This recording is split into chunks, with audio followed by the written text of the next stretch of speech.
Hello, everyone.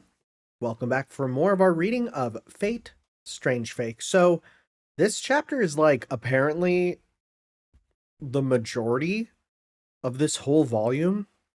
It's like a lot. So, we're going to try and get through all of it. We'll see. We'll see how much it takes. Because honestly, if this is a very, very long chapter, I may break it up. The fact that the chapters are weird to begin with already just makes me feel like I really shouldn't worry too much about cutting it, to tie in with them as much as, just keep them a good pace. But let's get started. God, that last chapter was good, so let's hop back in and read some more.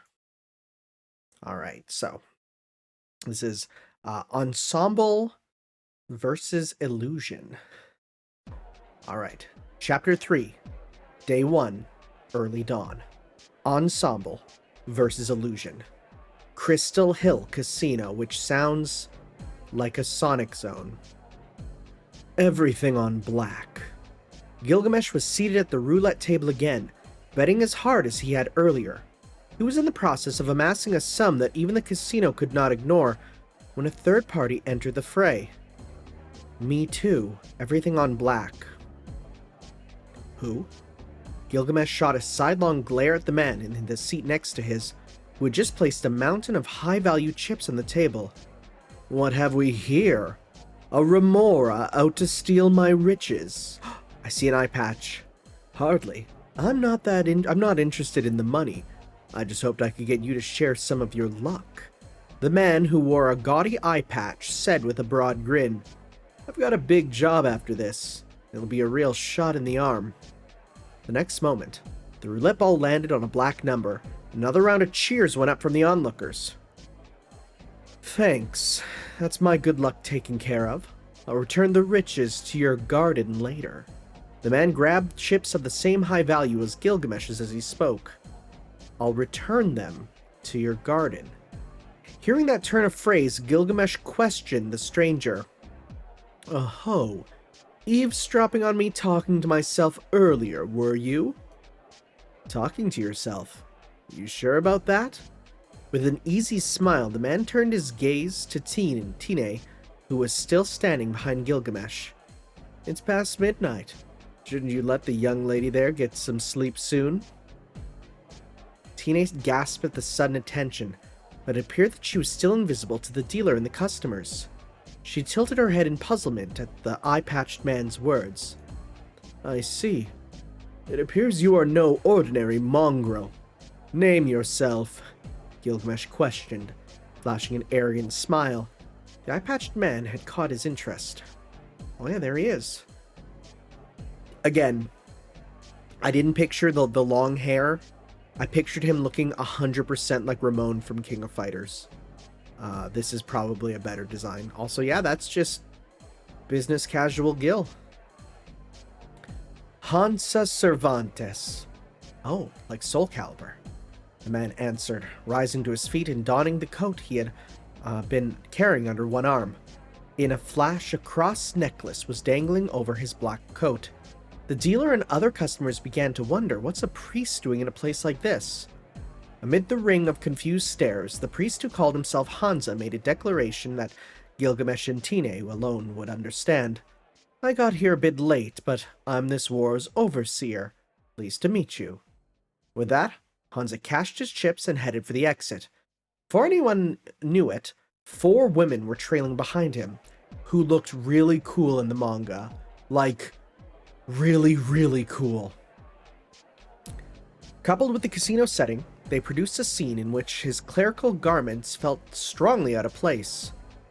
I see you ended up going to the casino in uniform after all, Mr. Hansa, one of the 4 women said as they exited the casino. Couldn't be helped. A young lady we got information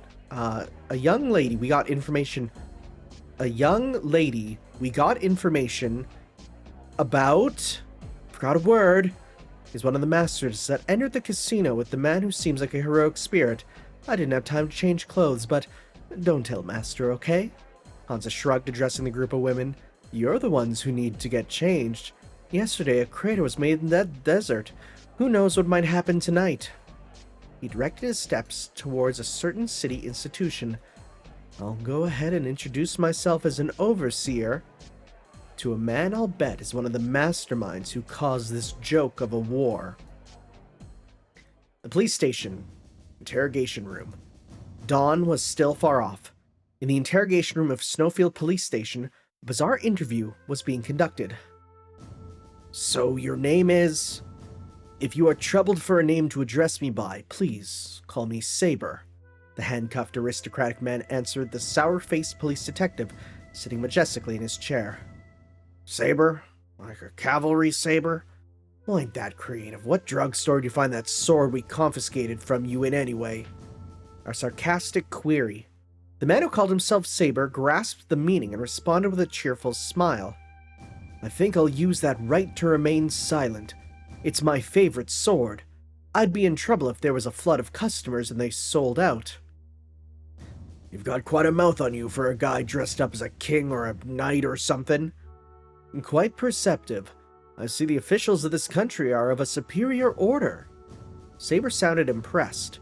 The detective's response was irritated. You touched in the head? Or is it drugs? I suppose so. In my youth I was even nicknamed Oak-E-No. Okay, I have no frickin' clue who this is. To those around me it must have seemed eccentric, but I took it as a compliment. I see. So you bought into your own hype, got carried away, and wrecked the opera house? Certainly, I got carried away. It is a fact that realizing I had been summoned atop a gorgeous stage, replete with luxury, I was in high spirits. Saber addressed the officers, his expression growing serious.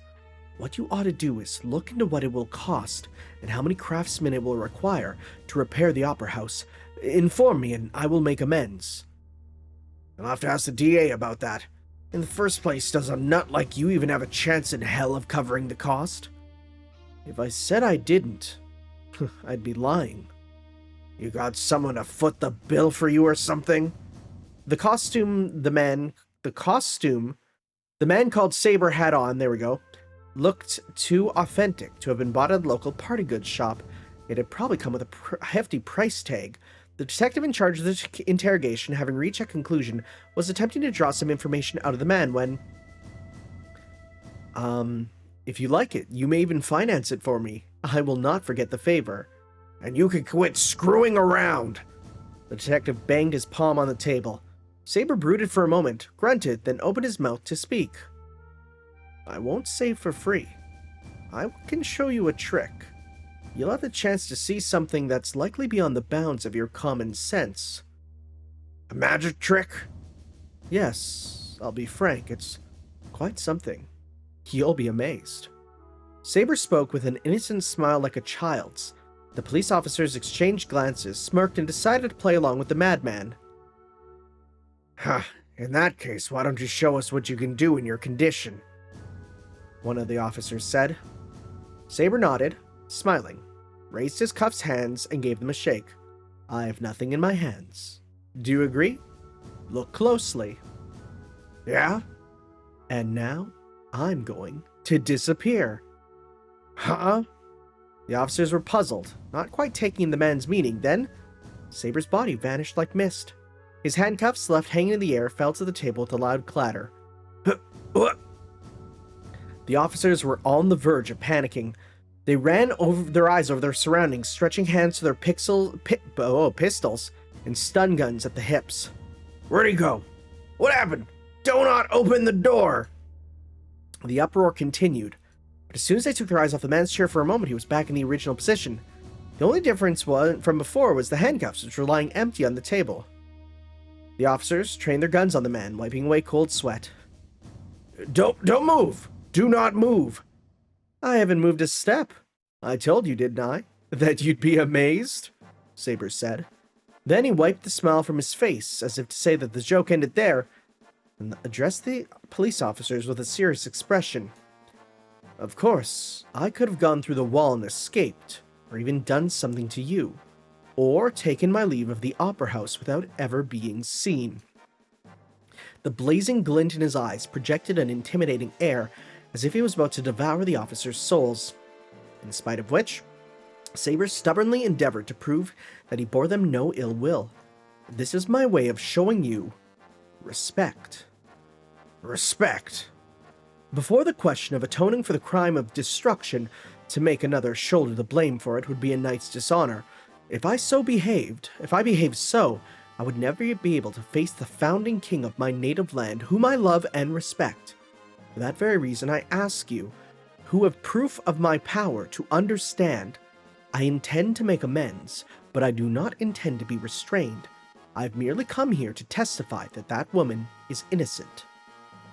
The police officer sank into silence at Saber's quietly spoken words.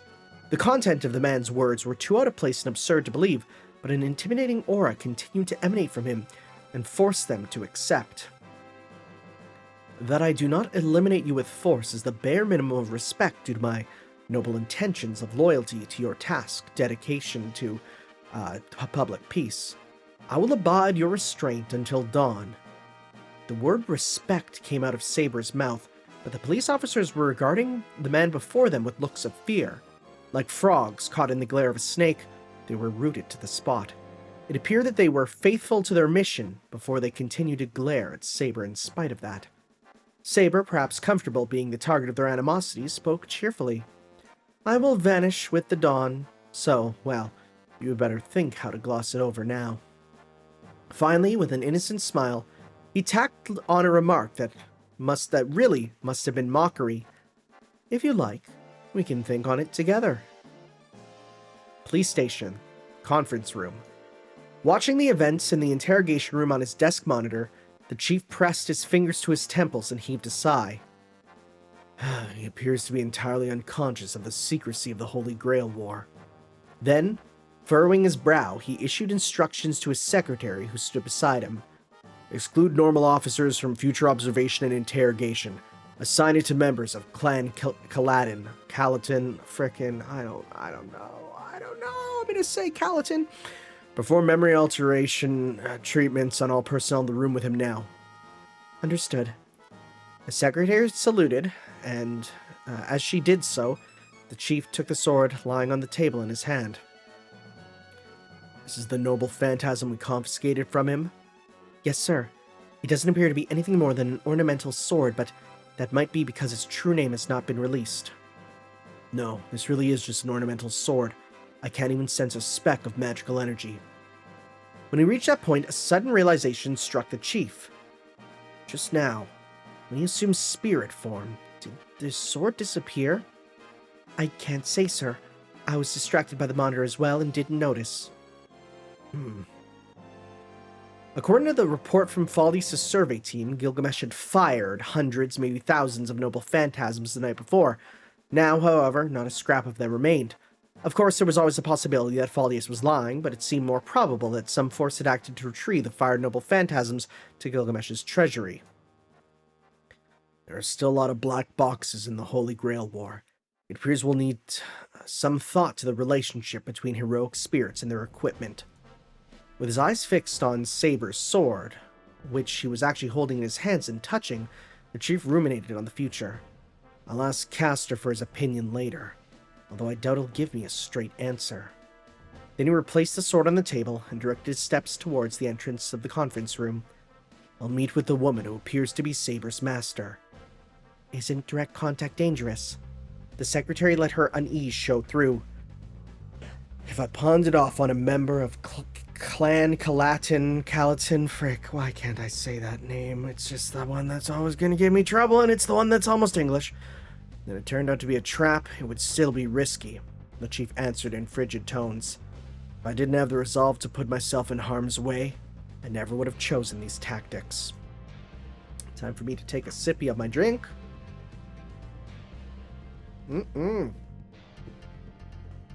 Just don't mind me, it's just, I'm holding it right here, you know.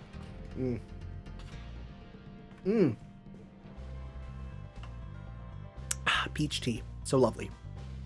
At the same time, another area inside the station.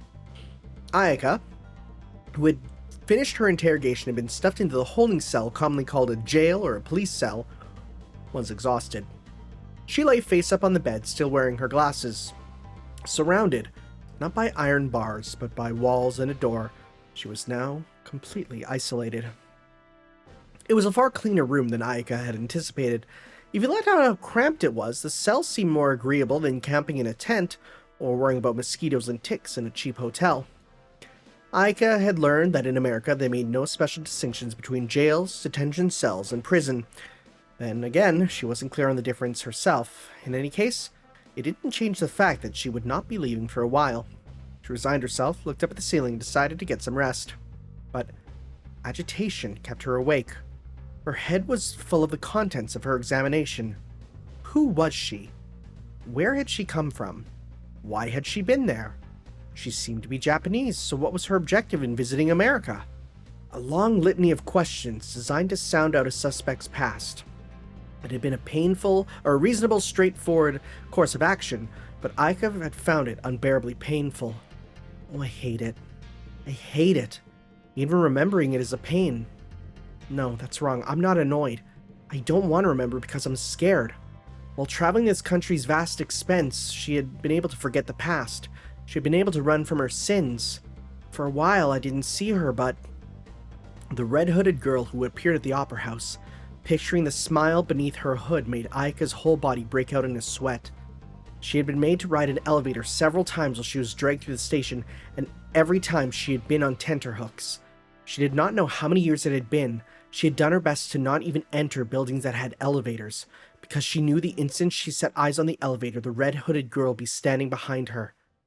The police officers had appeared to be unable to see her, but Ayaka had sensed her presence inside the station elevator. Ayaka, palling with fear, had been absolutely certain not to look in her direction, all the while telling herself, she and I are different people, this has nothing to do with me. Oh, this is interesting. What is... Huh. In the end, Ayaka could not tell whether the red-hooded girl was a ghost, an illusion her own mind showed her, something else entirely. All that mattered to Ayaka was the fact that she could see the red-hooded girl. She was supposed to have come to the city to escape from that girl, so why had it changed like this? Just as Ayaka settled down to ponder the question afresh, there was a sudden change in her situation. Are you well? You look tired. Without a warning, the man from the opera house appeared in the corner of her cell. Startled, Ayaka shot upright. The man had entered unnoticed, called out to her again. Don't act so surprised. Passing through walls is nothing if I shift his spirit form. My interrogation's been put on hold.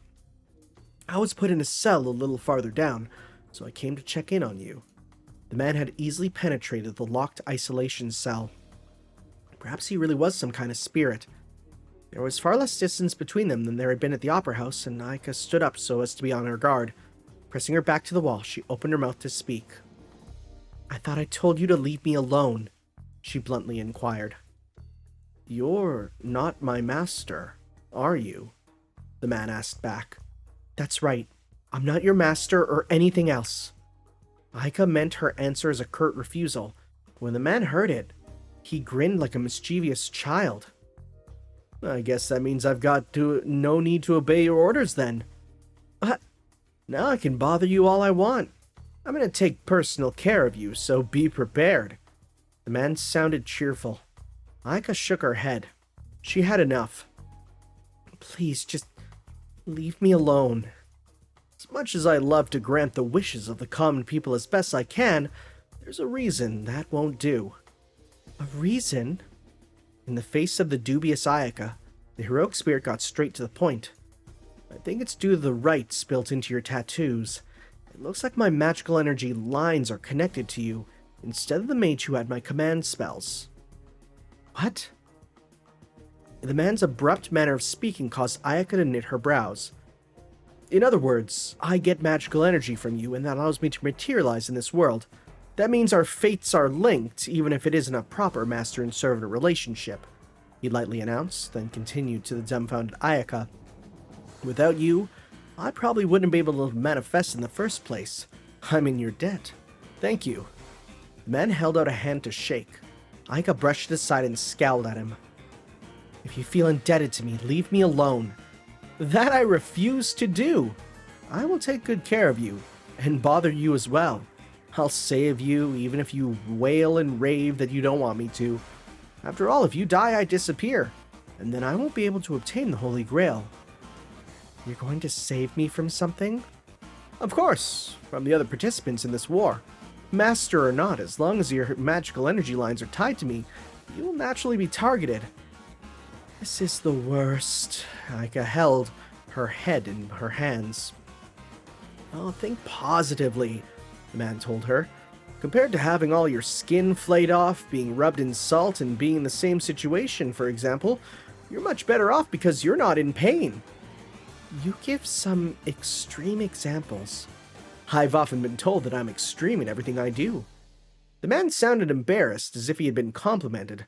Ayaka, perhaps realizing that anything she said would be useless, decided to sound him out and broached a different topic. You're a noble or something? Doesn't getting arrested by police go against your pride or something? It's much better than when I was in prison in the mountain fortress. I can step out for a stroll when I please. Besides, if you had been punished in my place, that would have wounded my pride far more. Oh, but I'm not just helping you for the sake of my pride. I told you, you don't have to help me at all. Ayaka heaved an exasperated sigh. The man continued to address her with an easy manner, completely unlike the speech he had made on the top of the fire engine. Call me Saber for the time being. To go without naming myself to my true benefactor is dishonorable, but sooner or later I will find an opportunity to tell you my true name. God. I've been so spoiled by Grand Order just telling me the names of these people. So now I'm back to like, who the frick are you? God, it's actually kind of great.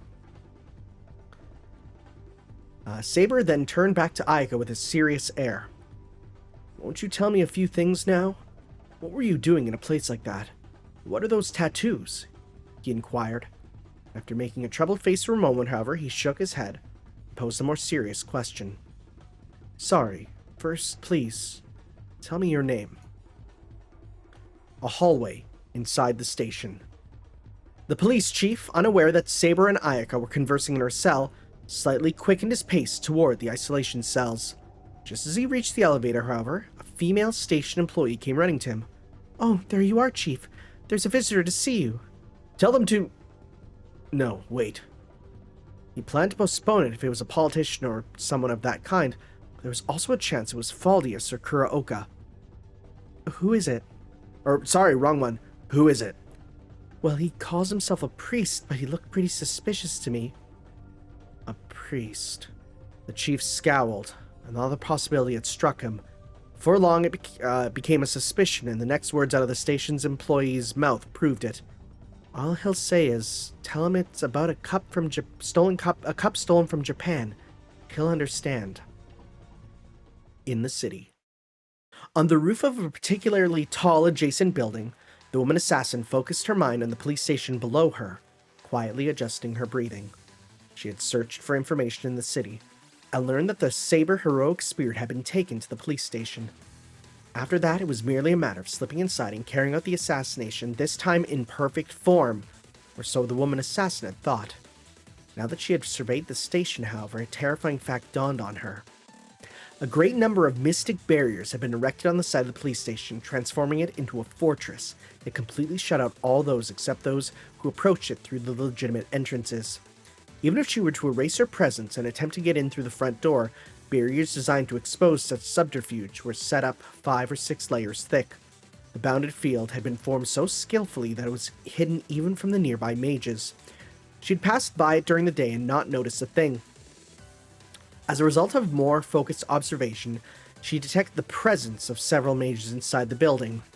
She could not believe it. To her, the city's people were overwhelmingly infidels, but the fact that mages, viewed by heretics by so many religions, were in possession of its judiciary and administrative organs was hard to accept on short notice. Considering the clock tower's influence, it was not a rare thing in the modern era, but she had nothing to do with the clock tower, and it shocked her. Although they had belonged to different sects, there were some in the city who worshipped the same god as herself, and mages, who were not even infidels, were trying to rule them from behind the scenes. She could not turn a blind eye to that.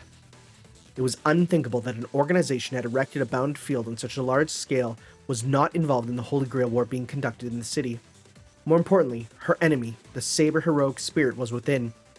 She drew a large breath and resolved to storm the enemy camp. The chief of her time had been able to slip, practically dance through any barrier. She herself knew that she herself was not so skillful. All she could do was make use of the technique she had developed in imitation of previous generations and fight. She would go on running until she smashed into a wall. Nothing else mattered. If even her immature self could accomplish something, then her life would have meaning. No, she did not need meaning. She did not need to think only to break through. She digested her silent resolve beneath her black raiment and took a huge leap into the air. As she fell, she forcibly shut down all the barriers. Her opponents would notice her presence, but she did not care. She would eliminate all enemies. Having made up her mind on that, she became a cannonball hurtling towards a police station. Several seconds later, all the barriers spread in the skies above it shattered at once, and the curtain went up on the fanatics' war. She had resolved to fight through to the bitter end alone. If she had made a miscalculation, it was that she was not in fact alone. She had one fiendish reinforcement, but then she would never have wished for the aid of such a creature. Okay. Another sippy. Only problem is there's chunks in it.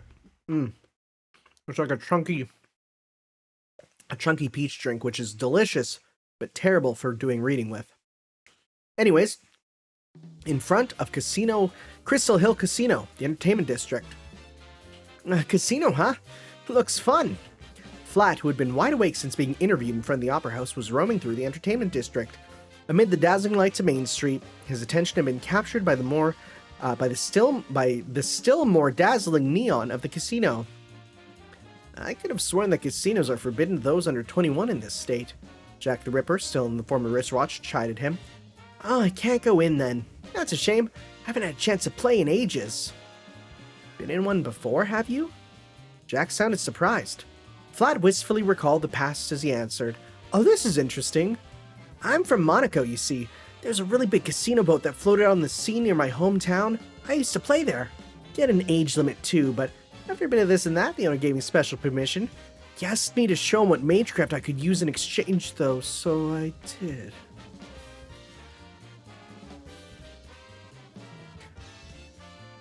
It's not.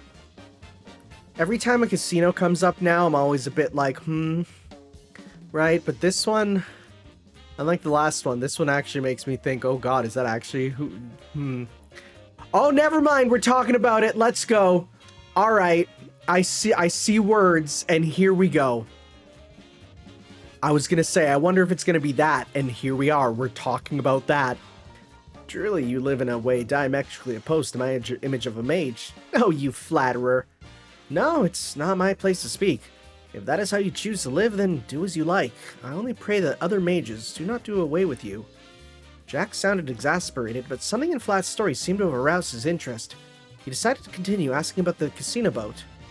Still, if he has to see your magecraft, was the owner a mage as well? No. Well, apparently he used to be. He used to be? The watch's dial tilted quizzically in response to Flat's odd turn of phrase. Yeah, he turned from a mage to a dead apostle. Oh boy, here we go, baby. We're getting the Tsukihime connections. Dead apostle? A bloodsucker. Oh, would you understand if I said vampire? Jack's style bent further as Flat's abrupt declaration. It's true there are theories I was actually a vampire, but even for a mage, isn't that a bit too B-grade occult? Jack the Ripper resurrected in the modern day is way more B-grade occult, though. The Holy Grail provided the heroic spirits with the minimum knowledge necessary to fight the Holy Grail War. If Jack did not know about vampires, that probably meant that the Grail had judged information concerning them was irrelevant to the conflict. That's really interesting. Flat thought so, at least. He decided to give Jack a very simple explanation. Well, vampires really do exist. Well, mystically speaking, they're called bloodsuckers or dead apostles, though. There are people who get bitten by a bloodsucker and then become one after a few years, but there are also all sorts of ex-mages and so on who become dead apostles on their own, chasing after immortality or the root or something like that. Mages can become vampires then? Well, just between us, there's even one among the higher-ups at the clock tower. A dead apostle who uses magic, capital M. Wait.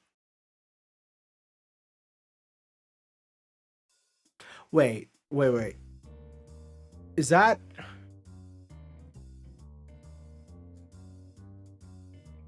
Okay, hold up. Just gonna double check. Are they talking about...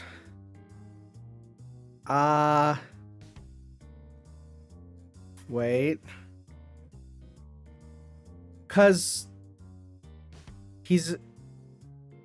They're not talking about Zelrech, because he's a human in Fate, right? Right? I don't even know about the other users of the magic, so... I'm not sure. I'm just gonna drop that, because I'm seeing words there that I don't know, and I don't want to think about right now, but I'm just gonna let that go. Unless it's like... Huh, yeah, because I remember the big difference is in Tsukihime, Zelrech is a dead apostle, but in Fate, Zelrech is a human. So, huh, well, took a shippy. Goodness. Jack followed his explanation of surprise with a sarcastic jab at Flat. You, of course, would probably become a vampire without second thought because it's cool. Flat's response, however, was unexpectedly serious. They are cool, but I don't know about becoming one. I mean, there's the blood-sucking urge and things to consider. Well, that's a surprise. I wouldn't have thought you had such commonsensical morals. Plus, you know, it's inefficient. Neglecting Jack's apparent doubt, Flat pointed to another part of town and said, "Oh, speak the devil in something something." What is it? Flat's gaze rested on a young man who stood on the sidewalk of Main Street facing the police station. He had a somehow carefree air about him. Flat kept his eyes on the young man and casually declared, "Well, that guy over there, looking toward the police station, he's a dead apostle. Probably." You can just tell with a look? Buddy, how? You don't got mystic eyes, do you? Oh god, if Flat gets like some crazy mystic eyes that we don't know about, that'd be wild. The police station lobby. We know he has like animal stuff, right? At least in the Elmaloy universe. Who is this? Your Chief Orlando Reeve? Oh, this is Hansa. Your Chief Orlando Reeve? It's late at night. The station lobby was mostly devoid of ordinary people. Only night shift officers and the juvenile delinquents they hauled in could occasionally be glimpsed passing through. The lobby of Snowfield Center Station was considerably more spacious than that of an ordinary police station, forming a well that reached into the third story. Oh, so it's a Resident Evil... It's a Resident Evil police station, got it. The exposed portions of the second and third floor hallways were incorporated into the station's interior design. Unlike the fashionably designed lobbies of some California police stations, it gave the solid impression of a castle that had been forced to modernize. Oh my god, it's literally a Resident Evil police station. Standing in the center of that strangely oppressive lobby, the man radiated a singular presence. He was dressed as a priest and wore a gaudy eye patch. Just by being in the police station, he naturally drew the stares of a few passerby. The chief, however, stood boldly before the mysterious priest and answered, "I'm Reeve, and you are?" "Hansa Cervantes, an overseer dispatched to the Snowfield Center Church. I assume you know what I mean?" "I don't think I know what you're talking about," the chief answered expressionlessly. Hansa grinned broadly and spread his hands. "If you plan on insisting magecraft if it is just a hobby or my subordinates did it on their own with this many barriers up, I won't stop you. Even if your servant does get eliminated, all you'll lose is a safe place to hide. Surely even you value your life." The main jobs of the Holy Grail War's overseer were observing the war's progress and concealing magecraft and miracles from mundane eyes. Aside from those, however, they were also tasked with sheltering the defeated. Which they never do. They never do any of these role jobs. It's just one of those things where it's like they say they're supposed to, but there's more exceptions than ones who follow the rule. If a master still had the will to fight even after their servant had been defeated, They had the option of making a new contract with a servant who had likewise lost their master and was waiting for dissolution. Then they could return to the front. In order to prevent that, more than a few mages tried to finish off masters who had lost their servants. Even a master who no longer had the will to go on might find themselves being targeted by the other participants. Ensuring the safety of such masters was one of the jobs of the Holy Church and its overseer. Of course, even if the police chief came to them later and said, "I'm actually a master, so help me," it would be the church's policy to offer him shelter, so Hansa's threat amounted to no more than a jibe or bluff. The chief, however, seemed to have taken a still shrewder view of that line and narrowed his eyes warily. Hansa, in contrast, shrugged his shoulders with an easy manner. "Whoops, I'm not here to ask leading questions. I already know that you're an outlaw with no ties to the clock tower, Chief Orlando Reeve. I could add that you're guilty of perpetrating an unnatural accumulation of personnel. Through your good offices, you've been assembling officers from all over since long before this war started. Only circumstantial evidence, but I'd say it's enough. I didn't think you'd investigated so thoroughly in a few mere days. Impressive." "It's the church's informants who are impressive. If you've got time to praise me, try splurging on donations during service next Sunday." The chief was not sure if the wisecracking priest was being sarcastic. Either way, it's hardly a matter to discuss here. I will show you to the reception room. I think I'll pass. It doesn't look like you guys have any intention of playing nice with the church, and I've got no intention of leaping into the belly of such a shady beast. Without further ado, Hansa seated himself in one of the lobby chairs. He looked at a flat-screen television mounted on a column before speaking again. "They've been showing footage of the accident or incident at the Opera House for a while now. There's a weird guy in it. That's a genuine heroic spirit. It would mean you guys have already failed at keeping the ritual a secret. Can't say we didn't warn you. If you feel like making any tearful apologies, I can give you phone numbers for some bigwigs at the 8th Sacrament Assembly." Hansa was smiling, but his provocative manner was openly hostile. The chief answered him with an ice-cold look. "There's no need for concern. No ordinary person could see it for what it really is." "Is that so? Well, let's change the topic then. Are that heroic spirit and its master here?" "If I said yes?" "They're not in the church's reports. I'd like to verify at least their faces. Say hello if I can. And if the master's a woman, I'd like to ask her to dinner. Treat her to some halokia jambalaya or something." Halokia jambalaya? What is... Oh, you can't give me food. Oh my god, we're even getting food references. Halokia jambalaya. I mean, I know what jambalaya is, but what would be part of that? Oh, that's crawfish jambalaya? Okay. Crawfish jambalaya. Not bad, not bad. And yeah, the halokia, the boot halokia, that's a pepper, right? So the boot halokia, right, that's a really hot spicy pepper. Where's that on the spice scale? Let's see here. The boot halokia is not on this scale. Oh no, that's right below pepper spray. All right. That's the hot stuff. Is that the name of ghost pepper? It's ghost pepper. Right. Boot halokia is ghost pepper. Dang, he's like, let's get her butthole on fire, man. Just need to say it. Need to take a drink. I don't know about you, but the young lady next to you can come along too. The secretary, still expressionless, rejected the abrupt offer and glanced at the chief. The chief heaved a big sigh and declared bluntly to the persistent Hansa, "Let me be clear. Our ritual's different from the one in Fuyuki. We have no intention of coming to terms with you. Now go pray like a good little priest." "If we're through talking, I don't need you to tell me to pray in church." "You won't be praying in a church. You'll be doing it right here," the chief told the ever-wisecracking Hansa. "Oh. You said that the servant and master are not in the church's reports, if I remember correctly." The warmth was steadily going out of the chief's voice. "How much do you know? Do you have information that even we don't? Until we bridge that intelligence gap, We cannot possibly send you home. Sorry, but I can't sleep without my pillow. Mind if I run home to get it? Hansa Cervantes, was it? You've made a big mistake. The chief continued dispassionately without lending an ear to Hansa's jokes. Didn't you consider that this lobby is already in my belly?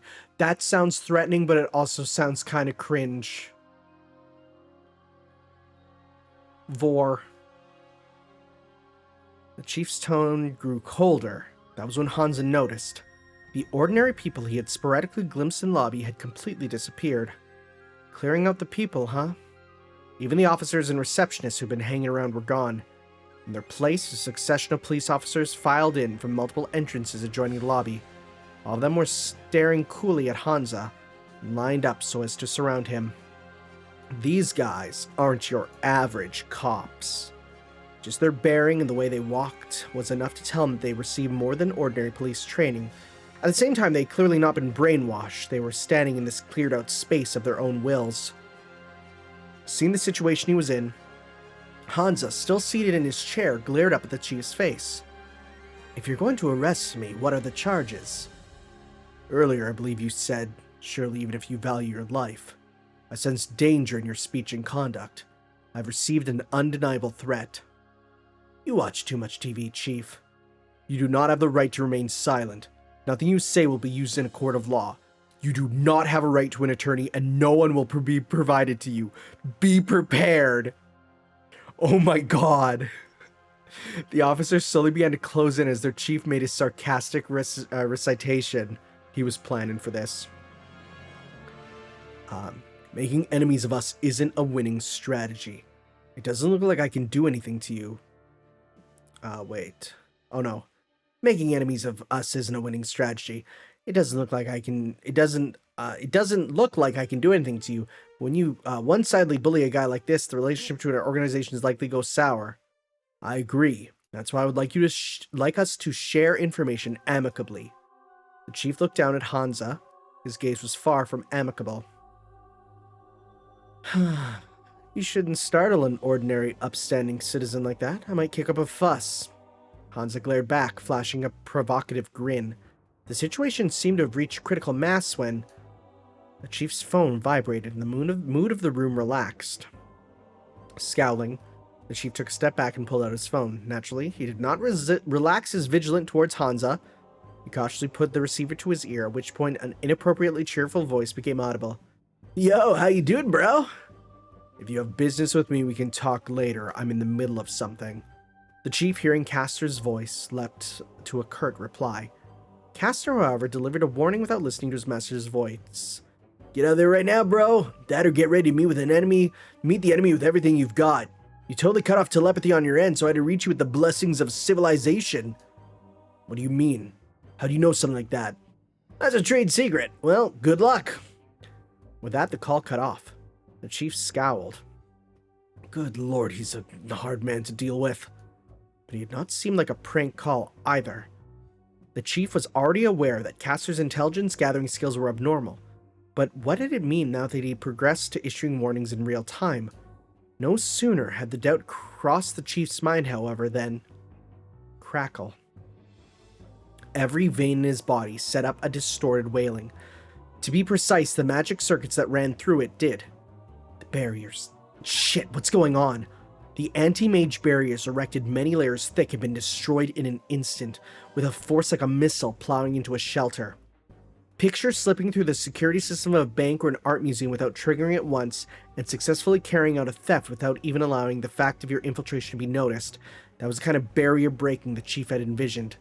This, however, was like a bomb striking the building and tearing open a hole so as to make an entrance. In other words, it meant that whoever had broken the barrier did not care if their intrusion was detected. There was no infiltration. It was an impact. Friend of yours? Chief glared at Hansa, but the priest only shrugged his shoulders with every appearance of ignorance. I'd be glad if it was, he said while glancing up at the ceiling. But if my friends come, it'll be through the front entrance or the back door, not from up in the sky. He could sense it. The chief could sense it was the barrier around the upper part of the stage that had been broken as well. Even though he knew there must have been some kind of attack, however, he could sense no sound or reverberation from the impact. What in the world had happened? He only had a brief time to wonder before every light in the building went out, plunging all of them into a deep darkness. Oh boy. An isolation cell. Finally, you've told me your name. Thank you, Ayaka. One day I'll return the favor. Saber, who had employed all his wiles and at last succeeded in ferreting Ayaka's name out of her, continued his questioning with a cheerful smile. And what are you doing in a town like this? Telling everything would probably be the fastest way to shut the man up, Ayaka thought, and resigned herself to narrate her experience. I started out in Japan, running from city to city. You were running from something. I don't know how many years I did that for. I just drifted from place to place. While biting her lip, seemingly less in irritation than in fear, Ayaka gave a roundabout account of her past. Eventually, I ended up back in the town where I started. There was a weird castle in the forest there, and... Oh, okay. Okay. At that point, the light in the isolation cell suddenly went out. Huh? Saber and Ayaka looked around in unison, but there was no light even outside the little window in the cell door. They realized the entire police station was blacked out. A blackout? It should switch over to emergency power soon, I think. Ayaka sounded a little frightened in the darkness. Saber's wary voice echoed in response. If it is just a blackout. The police station. Interior. The woman had disabled both the main switchboard and emergency generator in quick succession, plunging the police station into total blackness. She blended in with the darkness, sweeping through the building like a wind. She occasionally encountered police officers and detectives patrolling with flashlights, but she was a creeping shadow, staying out of the light and never making a sound. She had free reign of the station. In order to challenge that heroic spirit, I will need to risk my own life.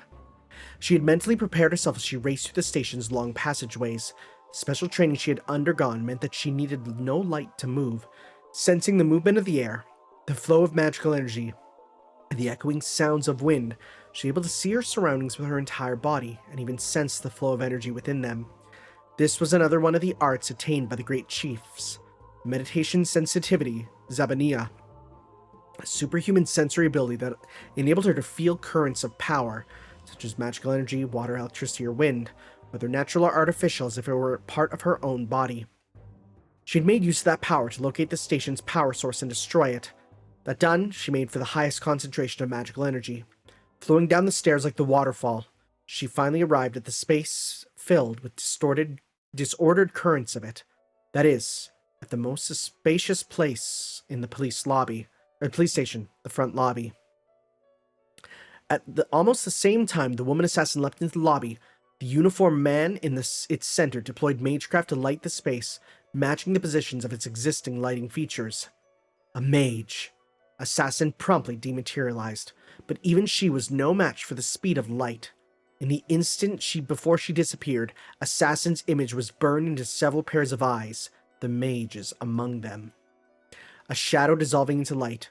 There was no other way to describe the ghostly figure that had momentarily existed in the doorway. What? A servant! The police chief was a master with command seals. Even that momentary glimpse was enough for him to be certain that what he had seen was a servant. That wasn't Saber. Only got a glimpse, but those stats. Assassin? When a master looked directly at a servant participating in the Holy Grail War, they were able to obtain a certain amount of data. It took a form optimized to the mind of the master in question, a page of a grimoire or a sheet of parchment. Of course, they could not discern a servant's true name, but they were able to read their general physical parameters and some of their special traits. It had only been for a moment, so he had not been able to parse most of what he had seen, but he managed to sense that the servant excelled in stealth and espionage. Even their appearance, black from head to toe, as far as he could see, suggested assassin. So Master saw Saber on TV and decided to send an assassin. We can't do anything to a servant while it's in spirit form, but it's hard to imagine it will stay that way for long. A servant in spirit form was incapable of taking any offensive or defensive measures. If a master or another mage possessed the means of attacking a spirit body, they ran the risk of being one-sidedly annihilated. Consequently, remaining in spirit form around hostile servants and masters was not a winning strategy. The moment required to rematerialize could also create a fatal opening in a battle of instants. Best to assume it's already materialized and is hiding somewhere, the chief concluded, and turned a wary eye to his surroundings. There were countless places to hide in the atrium lobby, including exposed sections of the second and third floor hallway. His command seals were concealed under his glove. How likely was it that he had been exposed as a master? In the worst-case scenario, the chief thought that the servant might have come for him and not Saber, who was struggling to plan his next move, while Hansa, who had gotten behind a pillar in the corner lobby without anyone noticing, drastically narrowed his options. "Oh, was that your servant just now, Chief?" Casual question. The chief glared at Hansa, immediately realizing what it meant. "Son of a... You're overstepping your jurisdiction as an overseer." "I thought you didn't need a church overseer." Hansa flashed a malicious grin, crossed his arms, and leaned against the pillar, as if to emphasize that he was just a bystander. Just a bit of passive resistance to a big shot who bullies the little guy. An infidel priest.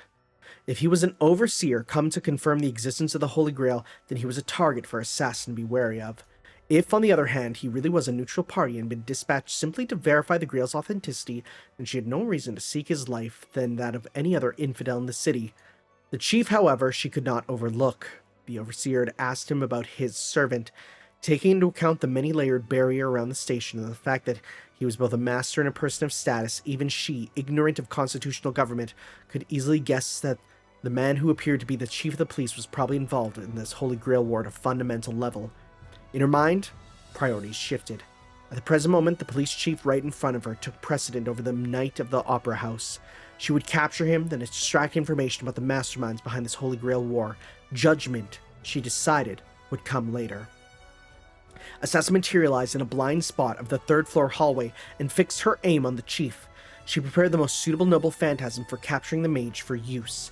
She still believed that the chief was her only enemy. Until an arrow, imbued with magical energy, came flying down the hallway toward her. Where are these arrows coming from? It came from a total blind spot.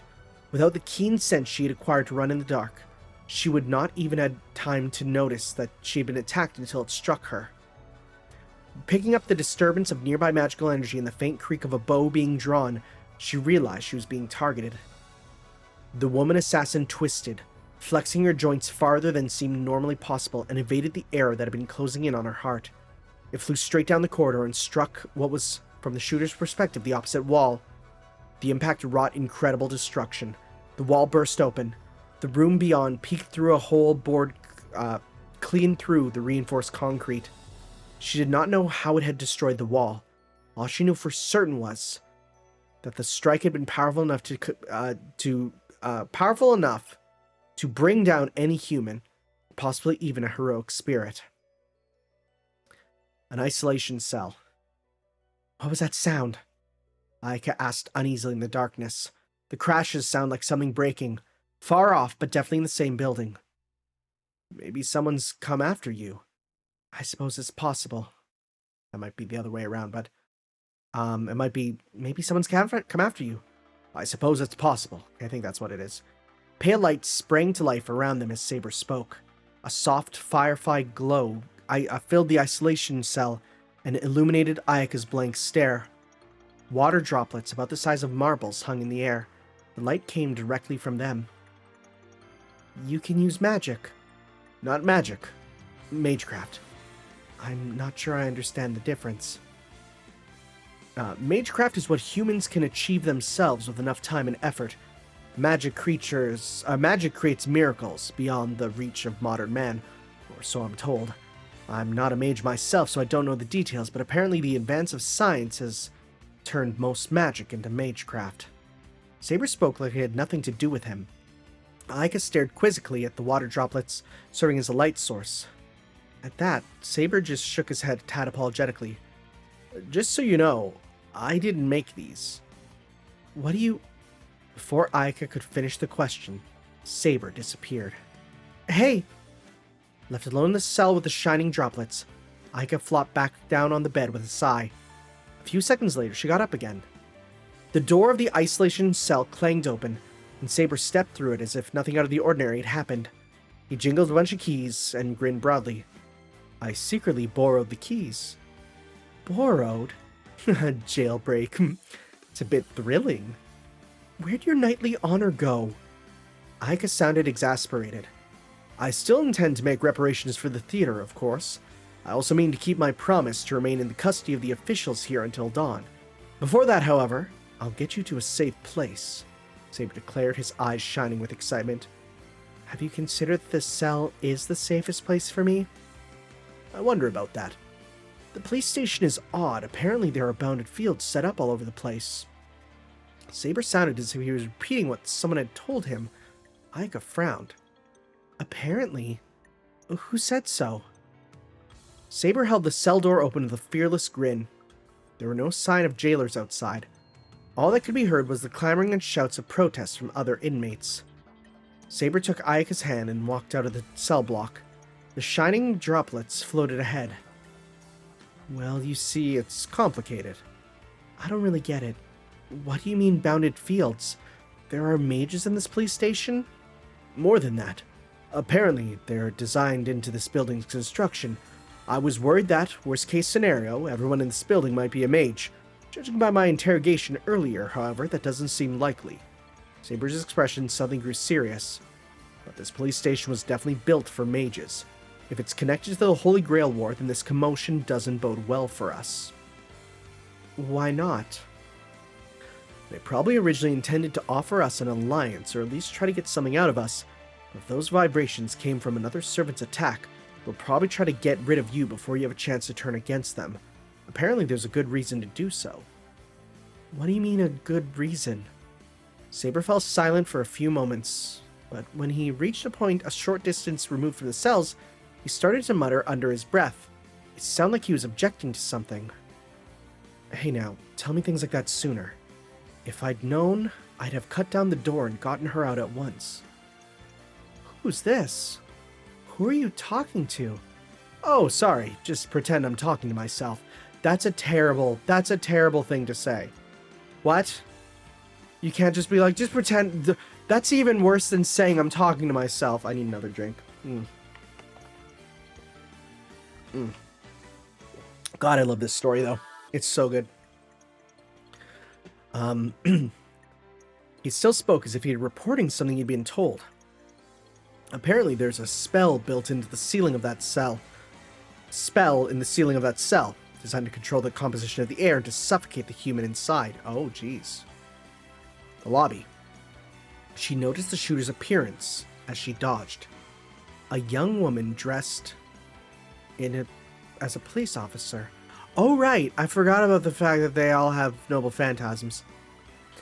The large quiver on her back clashed jarringly with her outfit, and she was readying, not a standard issue pistol or baton, but a bow as long as she was tall.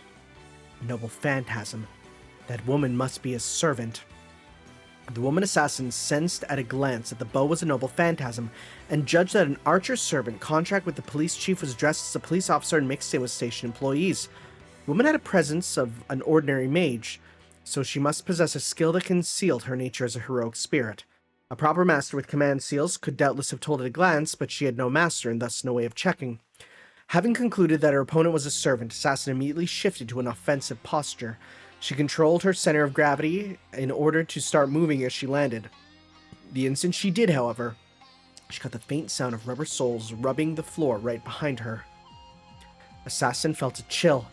She neither distanced herself nor approached the bowwoman. She leapt straight up with all her might. She flipped her body 180 degrees vertically and landed on the ceiling of the atrium. Yo. We get her up in the air with the hair. The hair looks cool. Yeah, we got a dude with an axe down there. She saw a black man. Do we tell them that they forgot to... You can't really see. But they really didn't make him black. She saw a black man in the uniform of a police officer. Hardly surprising. Okay. But he was swinging a weapon shaped like a naginata in a horizontal sweep. If she had moved backward or forward, she might have been caught by that blade. Another noble phantasm. What could it mean? Despite her doubts, Assassin kicked off the ceiling and aimed at the naginata man. Gotta be very careful with that word. Gotta be very careful. Gah. Oh no, yeah, it was him. Gah. He blocked by a hair's breadth with the haft of his weapon, but the kick sent him flying down the hallway. No resistance. Is he not a heroic spirit? Despite her confusion, Assassin landed in a different spot, still wary of the female officer's bow. But while she kept her eye on the far end of the hallway, she neglected the break room door in the wall opposite the atrium. No sooner did she pass in front of it than a large man smashed through the door, charging at her with a giant shield. Giant shield, huh? Interesting. The giant approached her with the force of a cannonball, covering his meter with the great shield. But it was not the man's large build, more than 2 meters tall, that made Assassin sense danger. It was the density of magical energy covering his equally large shield. A noble phantasm shield, huh? Very interesting. Another noble phantasm. In which case it was dangerous to think of which attack was a mere charge. It was dangerous to think of the attack as a mere charge. Assassin leapt again, worried what hidden properties the shield might have. She landed in the gigantic umbrella of light that shone from the roof of the atrium. Then she grasped the situation. About 30 police officers had gathered unnoticed in the lobby, as well as in the sections of the second and third floor hallways. It was obvious they had not just overheard the disturbance and came running. They had grasped a wide variety of armaments, each wrapped in unusually dense magical energy. It seeped out of them on numerous different wavelengths, warping the atmosphere of the entire room. All of it pointed to one fact, a fact that could upset the entire concept of the Holy Grail War. Every one of the nearly 30 weapons was unmistakably a noble phantasm. All ordinary personnel have been evacuated through the rear exit. The bounded field has been activated, so it's possible to conceal a degree of disturbance from curious onlookers, the secretary reported. At the same time, one of the newly arrived officers handed the chief a long object wrapped in cloth. Out of it, the chief drew his own weapon, a Japanese sword in black lacquered sheath. God, cop with katana is kind of rad. God, this is such a cool image. All the police with these ancient weapons. Looks like things are starting to get interesting. Hansa whistled cheerfully at the spectacled police officers armed with a plethora of anachronistic weaponry. The chief issued orders with his glare, and several officers pointed their weapons at Hansa. Now that you've seen us, it's even less possible to send you home. We'll need you to stay quietly where you are until we're done with you, the chief announced coolly, his glare trained on the black-robed figure, observing the situation from atop a lighting fixture. Until you're done with me? That's a servant, isn't it? What happened to yours? The chief's answer was simple and to the point. I have no intention of leaking information. I will, however, show you something that will leave you disinclined to resist. And what's that? A mage's clumsy battle, the chief muttered under his breath. Then he quietly drew in a breath, steadied his breathing and the magical energy inside him, and clearly declared, the power of the heretical shams we forged to bring down the mighty heroic spirits. Staring down from atop the lighting fixture, the woman assassin was steadying her breathing as well. What she had seen had certainly surprised her, but it was not enough to overcome her resolve or her faith. There were 7 heroic spirits, or was it 6? For some reason, the knowledge she had received from the Holy Grail was vague about the number, but that had never bothered her. Her actions would be the same if there were 100 or even 1,000 heroic spirits aiming for the Grail. It just so happened there are about 30 here. Eliminate them all. She made up her mind. At the same time, she murmured the name of the karma she had bore of her own free will, the name of the power she had borrowed from the great chiefs. Capricious fleeting shadow. Zabania. An instant later, darkness spread from the opening of the hood that concealed her features. The chief saw the darkness that stretched out from the probable assassin coming towards him and immediately leapt back. He escaped by a hair's breadth. When the darkness reached where he'd been standing, it shredded the marble floor like cheese. It spread throughout the lobby, with the black-robed assassin's head at its center. Even officers armed with noble phantasms were hard-pressed to do more than block or evade such an attack. Then, one of the officers at the chief's side lost an arm to the darkness. Ugh! It coiled around the man's arm like a tentacle, trying to lift his entire body off from the floor. Silently, the chief left, instantaneously drawing his sword. The blade gleamed bewitchingly as it swung through the air, bisecting the black tendrils that grasped at the subordinate's arm. He felt resistance as it cut, and the severed darkness fluttered gently to the ground. Hair. A mystic art that causes her own hair to grow explosively and allowed her to control it more freely than her own hands and feet. That was the chief's initial assessment, but looking at the rents in the floor, he slightly revised his ideas. No, this isn't hair anymore. She's taken it into the realm of blades. So, this is the noble phantasm. Almost like Medusa in Greek myth. Kind of. I mean, Medusa just uses her hair to sexually assault Shiro, but that's fine. Still, it was manageable now that he knew the trick. If the fight had been one-on-one, or if the group had consisted of ordinary police officers, they would not have been able to make a move, but the officers gathered here were blessed with noble phantasms and trained to slaughter heroic spirits. If they lost this head-on collision with Assassin, they would never be able to challenge higher-ranked servants such as the King of Heroes, the as-yet-unseen Rider, or the newly materialized Saber. I see. An ideal opponent for our first stepping stone. The chief refocused on Assassin and reissued orders to his nearby subordinates in a tone of icy command. Have no fear. It doesn't matter if we destroy the lobby. Suppress her by any means necessary. Oh my god, shut up, this line. The chief held his sword in his right hand and drew a gun from his breast pocket with his left. I'll use this block before you destroy it. I'll use up this block before you destroy it.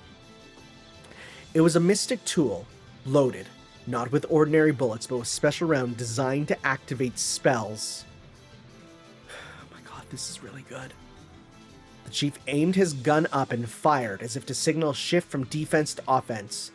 He wasn't aiming at Assassin. He was aiming at the traps built into the ceiling of Orlando Reeves' police station, his mage's workshop around her.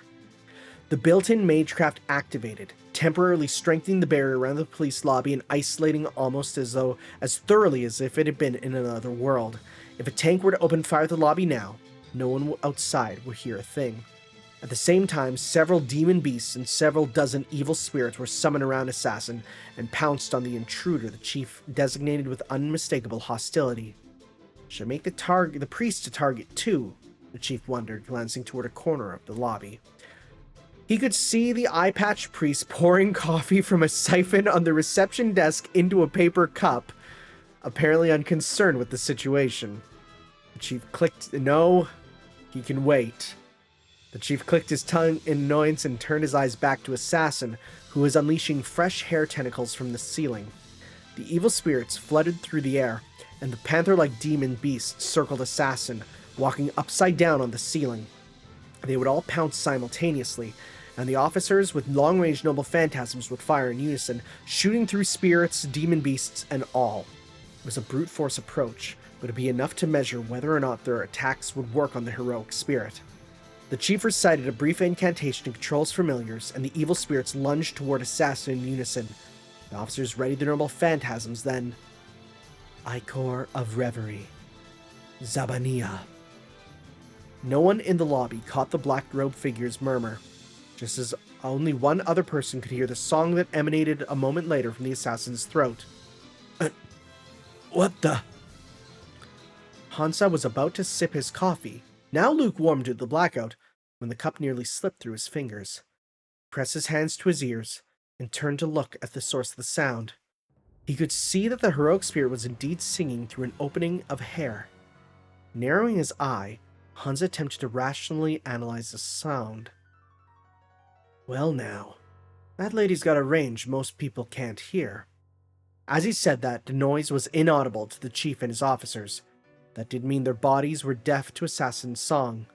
Soon, its results began to register in their eyes. The chief sensed an unusual heat coming from his own magic circuits. At the same time, the scene around him began to spin drunkenly. What's happening to me? The change sprung on the chief and his officers before they could grasp what was happening. One of the officers was attacked by a demon beast. He caught its fangs on his curved sword. It was more than just one beast. All the familiars that should have been attacking the assassin were beginning to lash out at the surrounding police officers. That was not all. The officers themselves were unsteady on their feet, as if they, like their chief, was experiencing something like vertigo. She's making our magic circuits go out of control. Despite his faltering legs, the chief managed to call off the beasts. An instruction to his familiars was enough. If he tried to use offensive magecraft, the magical energy would have likely escaped his control and destroyed his own body.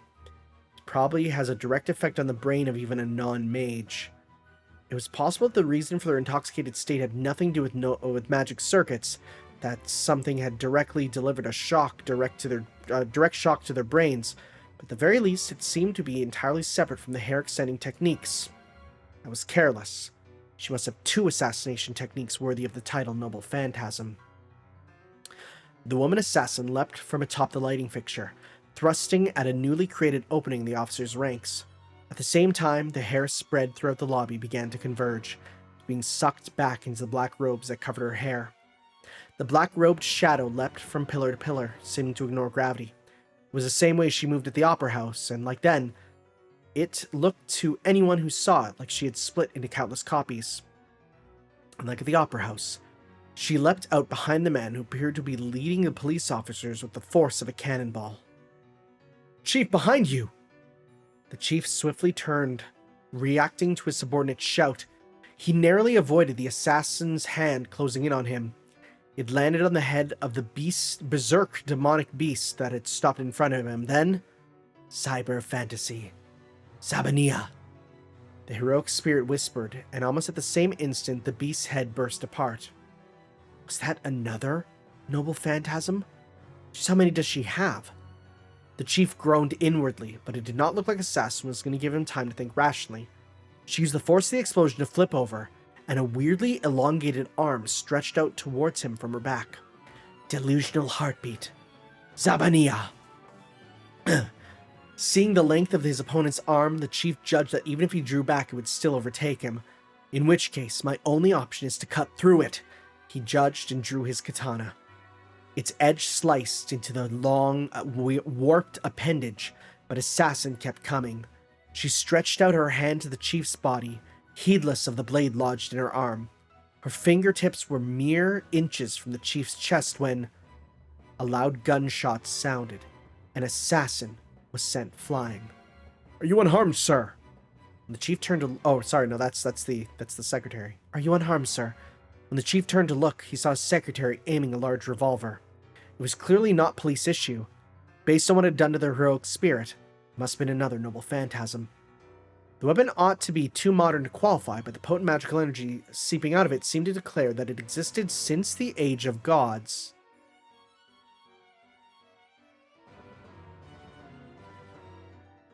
What handgun existed since the age of gods?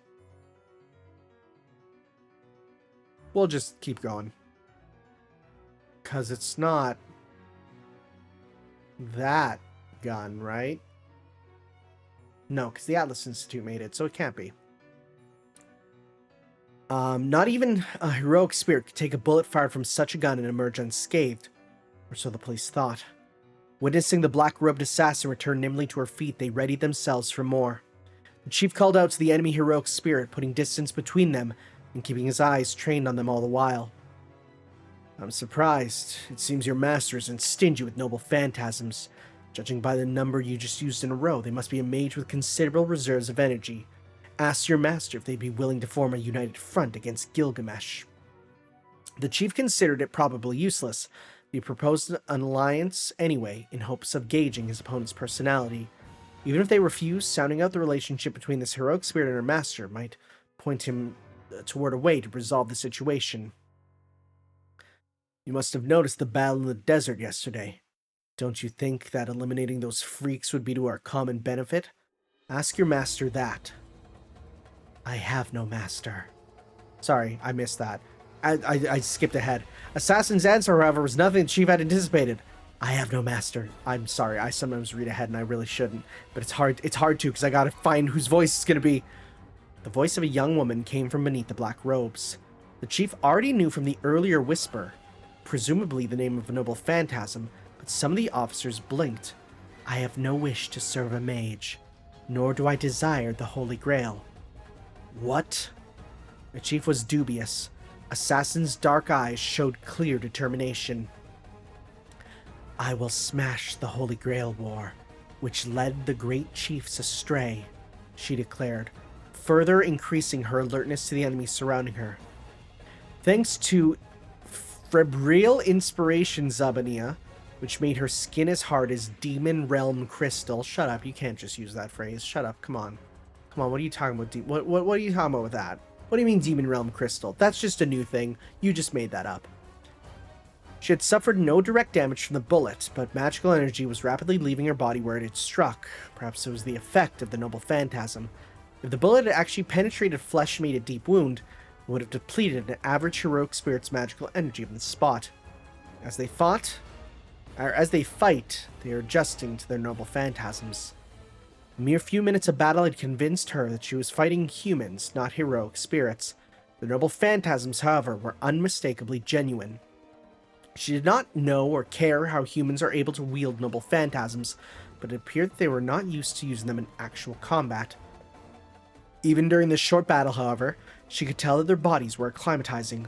The more they fought, the more power they would draw from their noble phantasms. Even restricting her attention to nearby weapons, the power of their strikes and slashes were beginning to rise. Some even had begun to display traits unimaginable in ordinary weapons, such as a blade that emitted flames from its edge. I can't let them draw out this battle.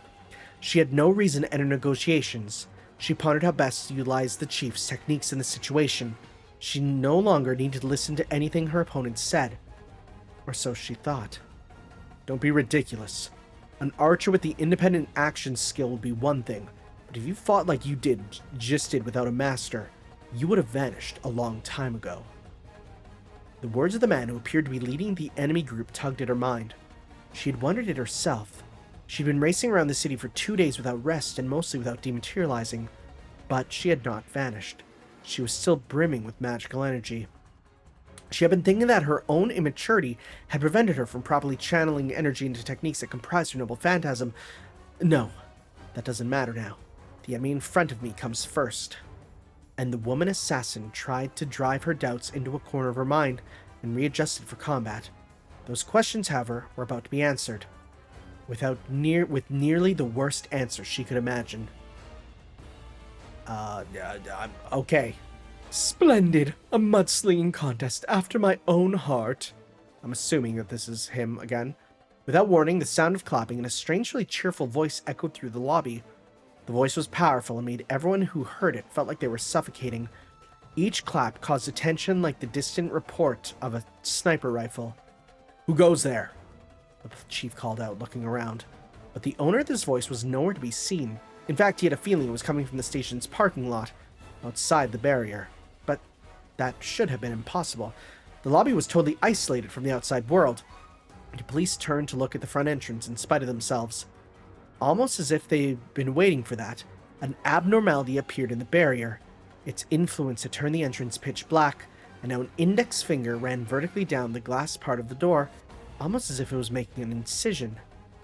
A young man appeared through the door, seeming to push open the gap his finger had made. I've been spectating from outside. Truly a splendid fight, the young man declared, energetically clapping. The police officers looked at each other. The chief, representing his coordinates, repeated his question. There he is. Can't really see him, but there he is. Jester looks kind of like a normal dude now, which is way less cool, actually. But whatever. Who are you? The young man, however, ignored the chief's words and continued to monologue sonorously. Magnificent. You really are superb. I don't know what trick you're using, but mere humans challenging a heroic spirit. I'll admit I thought you were biting off more than you could chew, but I'll be damned if it isn't shaking up to be a wonderful bout. Stifling a chuckle, the young man spread his arms wide and began to walk into the center of the lobby. A lovely fool of a heroic spirit who attacks openly, despite possessing the art of living in the shadows, versus a mage who leaves his heroic spirit behind and puts himself in the line of fire. Quite an interesting show. The chief wordlessly scrutinized the man, still ignorant of his identity. He received no visual information as a master, so the man was clearly not a heroic spirit. He must be Assassin's master then. But Assassin was distancing herself from the man and seemed confused. Another heroic spirit's master? Either way, the fact that he had torn through the barrier so easily meant that he had real power. The chief decided to keep his guard up and continued listening to the man's monologue, while making sure that the words did not contain some kotodama or incantation in hopes of learning something. The young man, utterly unconcerned by the tense atmosphere, began to opine like an expectable spectator at a baseball game. Let me see, in my humble opinion, if you're going to keep like this, around the time she slaughtered 7/10 of you, the remaining officers will fully accept their noble phantasms as part of themselves and awaken. Once that happens, the odds will be 50-50, but even if one mage capable of seeing through the nature of her noble phantasm remains, the scales will tip in favor of the ladies and gentlemen of the police. After taking the initiative to forecast the flow of battle, the young man continued, Exquisite. I mean that. If you make use of your experience in battle and manage to replenish your numbers, then you may indeed be able to fight classes for the battle mad like Saber Archer head-on. He did not seem to be an ally, at least, but the chief could not be certain he was an enemy. He might work for Faldius or Francesca, but the possibility was not enough to make the chief let down his guard. One officer gingerly approached the man, pointing his noble phantasm dagger in an attempt to stop him moving, then... However... The young man lightly brushed aside the officer's hand, dagger and all, with his left arm. Squelch. There was an unpleasant, wet sound. Then the chief bore witness to an uncanny scene. The officer's hand below the wrist was gone, almost like it had been bitten off. What the? The officer stared at the blood gushing from his wrist, his face a mask of confusion. I'm stumped for a death worthy of concluding such a fine match. He made a frickin' pun. The young man was still smiling. He was holding the officer's severed hand. Then, when the officer realized what had happened and became aware of the pain at the same time, his scream echoed through the lobby just a little bit too late. I'm not doing that. That's a good scream, if a bit unconventional. Will you give me a more entertaining one if I cut off your left hand too? That's far enough. Seeing his subordinate clutch his own wrist and fall to his knees, the chief fired his gun without hesitation. Like the one he had fired at the ceiling earlier, it was a special round designed to activate the surrounding traps and magical energy reactors. Team 2, surround the man. The rest of you keep your eyes on the heroic spirit. Countless evil spirits and demon beasts emerged from the mystic formulas built into the floor in time with the chief's order, letting out eerie cries. No sooner had they pounced on the young man, however, than... Don't twitter so, it's revolting. The young man muttered without dropping his carefree grin. He lowered the fingers of his right hands and slowly looked up. As he did, all the newborn familiars were crushed by an unseen thing and burst against the floor like water balloons. What? The chief and all of his officers were speechless. There was no sign that the man had used offensive magecraft. It was almost as if the twisted pressure he gave off had rejected the familiar's very existence. In fact, his mere presence made the officer's skin shiver with fear, and they did not know why. He was just standing there. The man lightly squeezed the officer's right hand, which he still held in his left. An instant later, it was dry and withered as a mummy. Then it crumbled to dust and vanished without a trace. If that was not enough, he picked up the dagger he'd been holding and brought it to his lips. He took a bite of it, like a cookie. Then, just like that, he poured the fragments down his throats. This texture. Truly a delicacy worthy of the title Noble Phantasm. A toy like this is too much for a human. What the police officers had just seen was hard to believe. They were sure of it now. The man was not human. He was not even a heroic spirit. He was a thing on a different level entirely. In the now silent lobby, the man spread his hands as if giving silent thanks. Then he faced the bewildered assassin with an air of relevance and kneeled. A bit late for self-introductions, wouldn't you agree, my dear? Inside her black robes, assassin furrowed her brows in confusion. My name is Jester Karcher. As your master, I will affirm all that you are. At the word master, an additional tension ran through the surrounding humans. The young man who called himself Jester pasted on a fiendish grin on his face, and stared up at Assassin. His gaze seemed to lick every inch of her body. And, as an inhuman dead apostle, I will take all that you are. Dead apostle. Assassin felt her whole body shudder at those words, not with the fear of the monstrosities called vampires, because she had come to the worst possible conclusion about the situation she'd been placed in. Aimless barriers of death, messengers of destruction that drive out humans. She had never met a dead apostle face to face when she was alive, but she had heard tell of them. Every time a great war with the infidels broke out, terrible monsters appeared on the battlefield to rain destruction indiscriminate of creed. At the time of the First Great War, it was said, a monster that kept countless beasts in its body. Oh, frick, Nero! Whoa! A monster that kept countless beasts in its body had stained the desert with blood. At the time of Second, several monsters, different from the first one, had come, and only gone after they had raged for 3 days and 3 nights. And when the Third War came, yet another monster had appeared, but apparently had been slain by the ruthless generals of both factions. All she could be sure of, however, was that every one of these monsters had been a herald of slaughter that resented the very existence of the human race, and that they had been called Dead Apostles. Freaking Nero, cool. The man had called himself by that grotesque name. What else had he said? My master? A chill ran down Assassin's spine. Impossible. I'm sure I dealt with my master. As though he'd glimpsed her thoughts, the man who called himself Jester Kartur rubbed his own chest with an almost ecstatic expression. I'll never forget the touch of your palm, like a stern kiss. It seized my heart. Dying once was such a shock that even my face changed. Jester's words confirmed her fears. This was indeed the man she believed she had killed. Then, I still exist, because this monster is sharing his magical energy with me? An irreprehensible disgust raced through her. It felt like every drop of her blood had been defiled by toxic sludge. An inhuman thing. And that was not all. The little she heard of her speech and conduct was enough to tell her that the man was a danger to all of humankind. I think it's supposed to be his speech and conduct. The fact that such creature's energy was flowing through her was unpardonable. She detested her own immaturity for failing to even notice she'd been collared by a dead apostle, so much she could not bear it. Before she knew it, she was stepping forward, determined to at least cleanse that impurity herself, determined to destroy the monster before her eyes and purify herself. She almost felt an impulse to destroy herself, but that was forbidden by her faith. She felt ashamed, even thinking of such a thing was proof of her immaturity, and tried to focus all her energies on eliminating her master, her enemy, but... By my command seal I order you.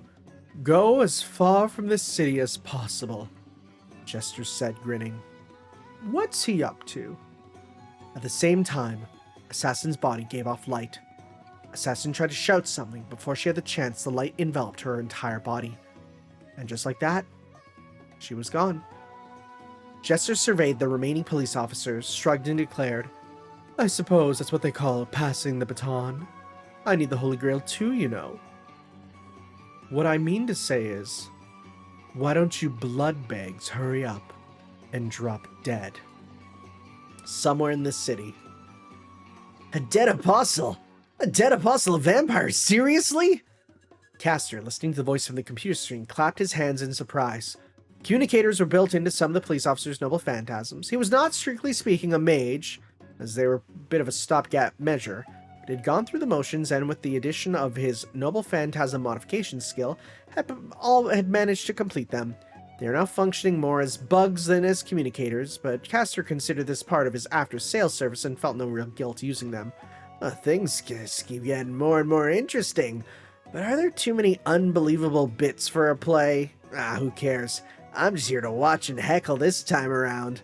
Castor's expression grew more serious and his voice dropped to a mutter. This might be bad news for Bro and my crew. Castor sighed.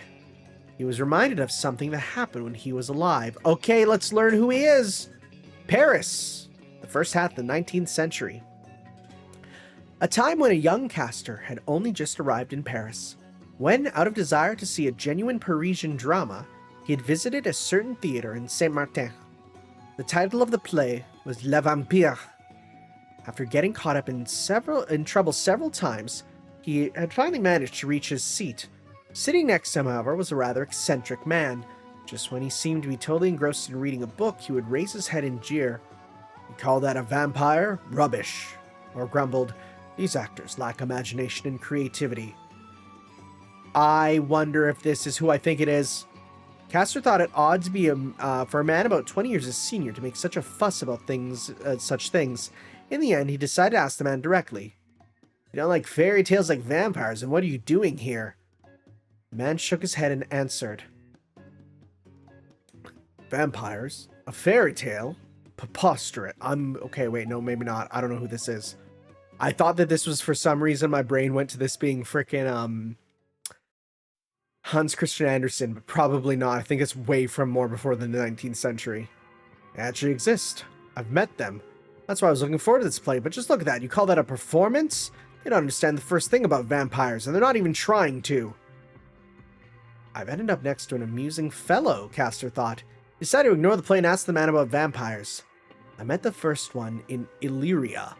Night after night, I ended up conversing and dining with the living, walking corpse. Dining? We didn't sip blood together, if that's what you're getting at. Ordinary meals, but he wished to die as a man. I heard his wish. When he was sleeping in the graveyard, while he was dead, I took out his heart and burned it.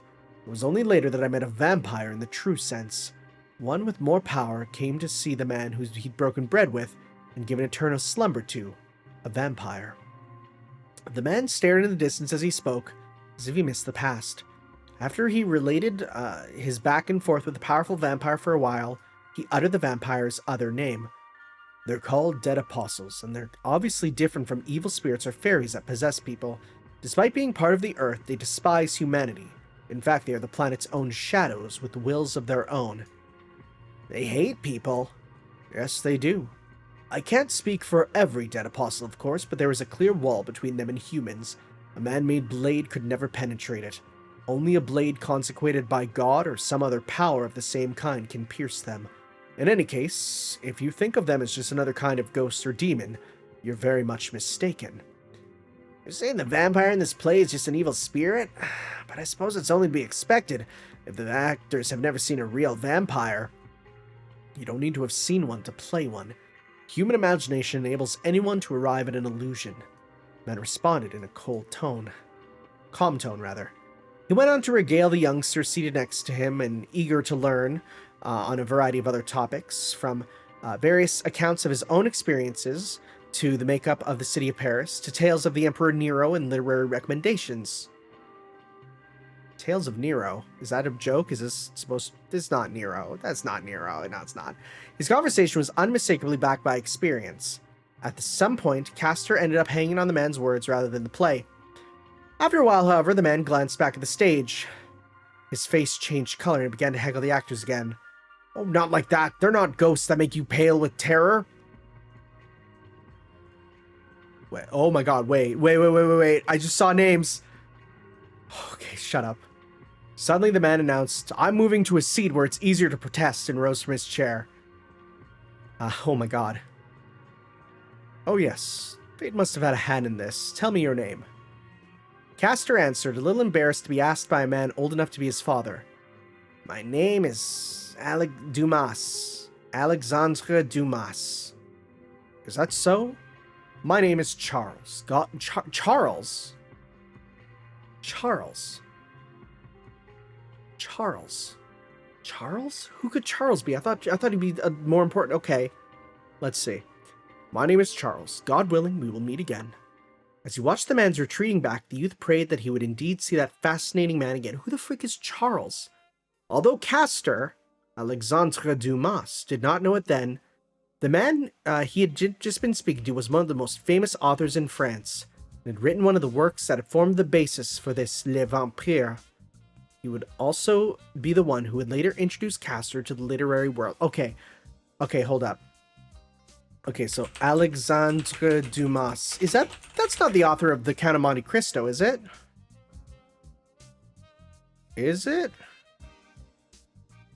Alright, so let's see here. Alexandre Dumas. Yep, okay, no. Interesting.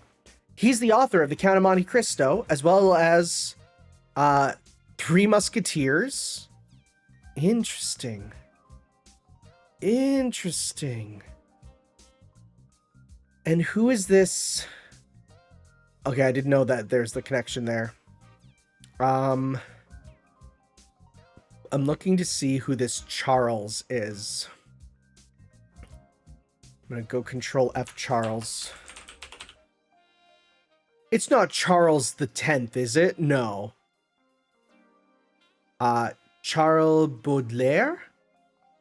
Is that who it is? Well, let's just go Le Vampire. Yeah, Charles Baudelaire. Charles Pierre Baudelaire was a French poet on exoticism, rather. Okay. He wrote The Flowers of Evil. Interesting. Interesting. Okay. God, I don't know a lot about these old authors, but now I'm learning more. Okay. The present. I was sure Mr. Charles would be in the throne since the likes of me got there. I wonder why you're here. Interesting. Huh. I wonder why not. I was always indebted to the man. Castor muttered the words that evinced a fundamentally different respect than what he was used to his master, then hurriedly turned his attention back to the matter at hand. Oh man, if he really is a vampire, then we haven't got a prayer with current gear. Sighing, Castor made his keyboard clatter. Right now they're customized to boost human power, but a vampire? A dead apostle? Well... Castor muttered, laughing self-depreciatedly as he fiddled with bits of data that appeared on the computer screen. But man, to think I'd actually get mixed up with them. You live and learn. Of course, I'm already dead. We're just going to finish this chapter if you've not seen. I'm just continuing here. The police station corridor. Saber was walking down a corridor in an area a long way from the lobby where he suddenly stopped and turned to look at something. He was staring in the direction of the lobby where the chief and his officers were fighting, but he had no way of knowing. What's the matter? Ayaka asked. Saber narrowed his eyes slightly and answered, I sense the presence of a monster. Monster? Yes.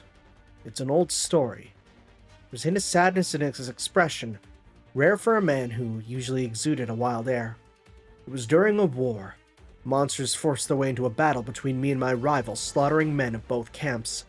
A sense of similar presence now. I don't get it, but does that mean a monster got summoned as a heroic spirit? No, I don't think so. It's not a heroic spirit. I don't know whether or not they can even go to the throne in the first place. Saber experienced a sense of foreboding, determined to be more aware of his surroundings and get Ayaka outside as fast as possible. He recalled those monsters' peculiarities as he began to walk and continued.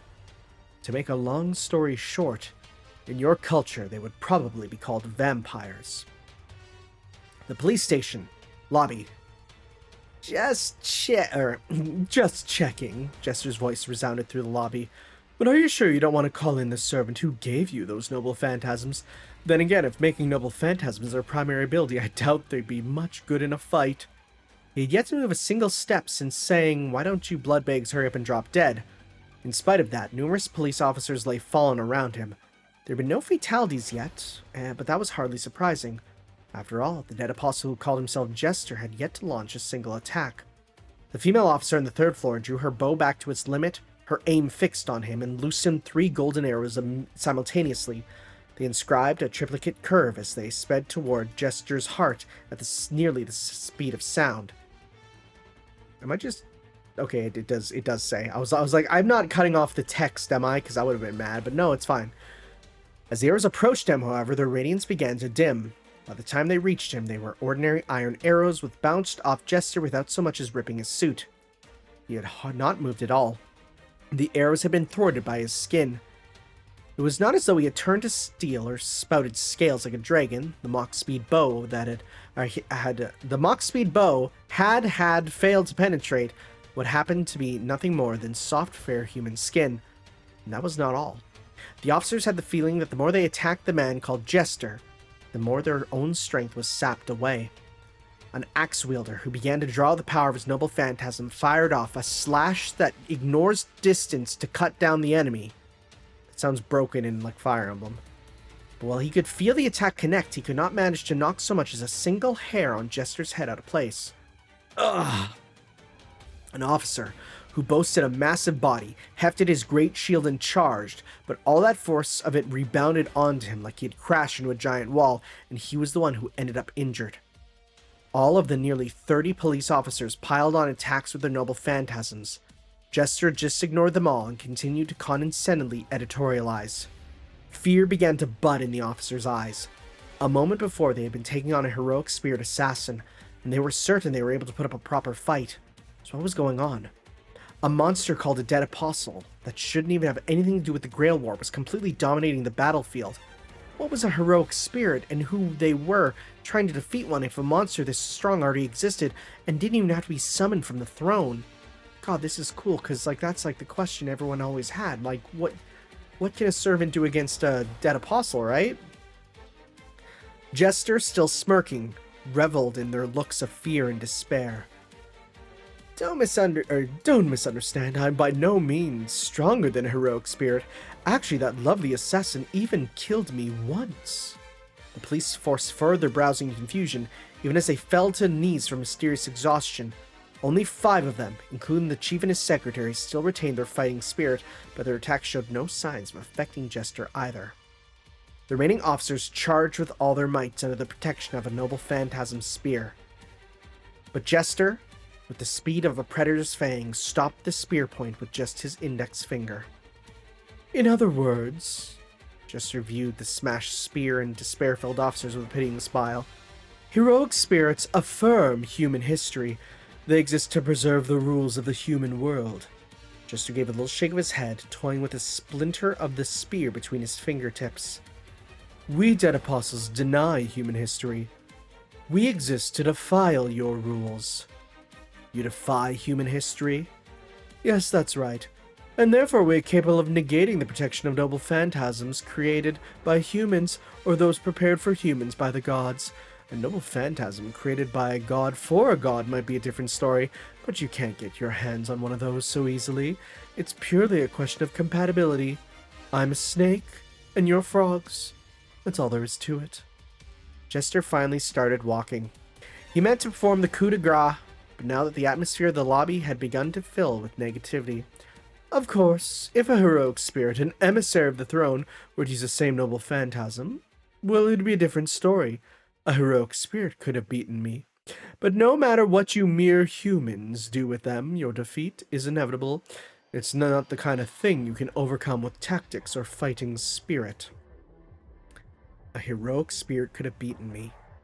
To the police officers, those were words not of hope but of despair, because they had abandoned the path of relying on a heroic spirit and chose human strength.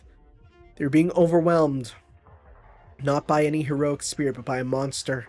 The officers grit their teeth in the face of this almost comical reality. But even so, their spirits remained unbroken, because their chief was still standing in the center of the lobby as if to proclaim that he was their last bastion, their last remaining chance in human form. Jester had noticed that too.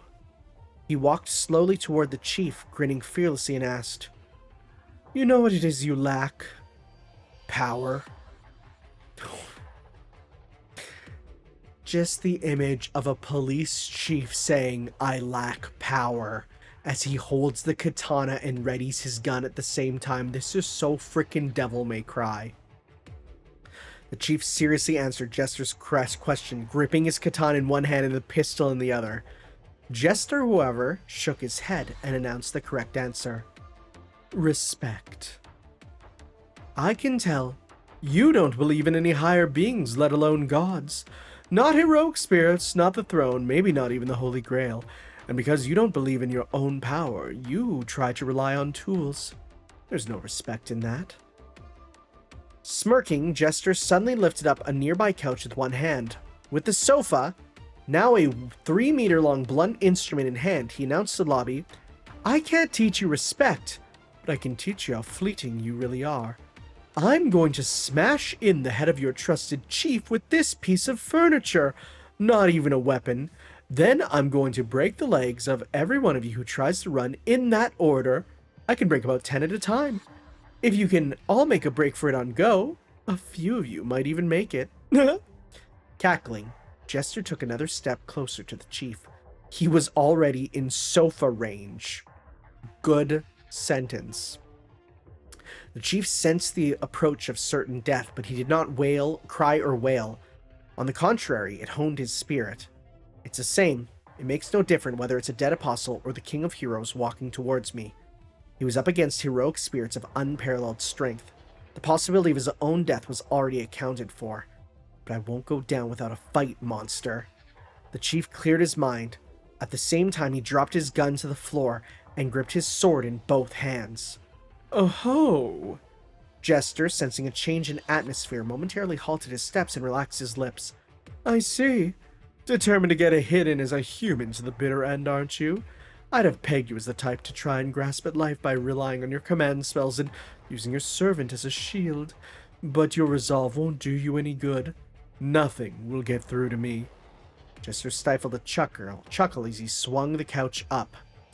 I'm curious about the heroic spirit behind you, but... Wait. Okay. I'm curious about the heroic spirit behind you, but hey, I'll just eat you and help myself to your command seals. It would be impossible under normal circumstances, but as I am now, I could use up to 5 servants at... Splash. Jester suddenly stopped mid-sentence. He'd been showered with black liquid from behind without warning. There was no need to wonder what the liquid was. The aroma clinging to his clothes was enough to tell him that it was lukewarm coffee. Jester turned with a dumbfounded look and... Nothing will get through to you, huh? A few meters away stood a priest holding a paper cup and flashing a fearless grin. That coffee sure did. When he saw he was facing a priest, Jester wiped the smile from his face and muttered in annoyance. I see. You must be the overseer of this Holy Grail war. He shook his head and sighed. Deplorable. I hastened to participate because I heard that the Holy Church wouldn't be involved, but it seems that in the end, even this city wags its tail for... Splash. The priest had waited for Jester to shake his head and flung the remaining coffee at him. You talk too much for it. You talk too much, dead man. The priest folded the paper cup, tossed it into a nearby trash can. If this was an opera or a musical, I'd want to cut about half your lines. Hansa Cervantes, you're still here? Hansa heard the chief call his name and shrugged. You look like you're in a real fix, chief. What's your game? Well, as overseer, I thought I'd give you some tips on staying alive. Hansa matter-of-factly addressed the chief, indifferent to Jester, who was hanging his head in silence. You can't handle a dead apostle of his level unless you use specially consecrated weapons, or have a singularity like Mystic Eyes or Therianthropy. Therianthropy, interesting. Or else you're just that good a mage. You lot aren't immature. It was just a bad matchup for you. Honestly, I think you did great against that heroic spirit earlier. Put on a good show for me. The priest frankly praised the chief and his officers. Jester, once he had wiped the coffee from his face, which showed neither amusement nor anger, coldly declared, It appears you know a bit about dead apostles. Being overseer must put you in a position to hear about such things. Jester then dropped his gaze to his own suit. So, what do you mean by this?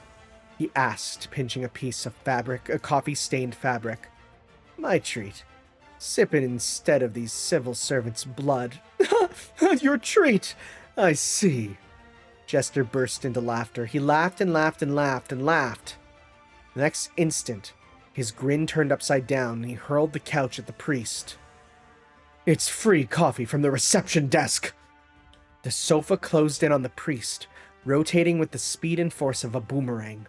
The priest did not try to dodge the flying sofa. He just kicked it straight up. There was a thunderous roar. A little later, a crash could be heard from the direction of the ceiling. When the police officers looked up, they could see the couch was sunk deep into the ceiling of the lobby's 3-story atrium. What? The chief, his secretary, his officers, and even Jester, who had thrown the couch in the first place, could not take their eyes off this superhuman feat.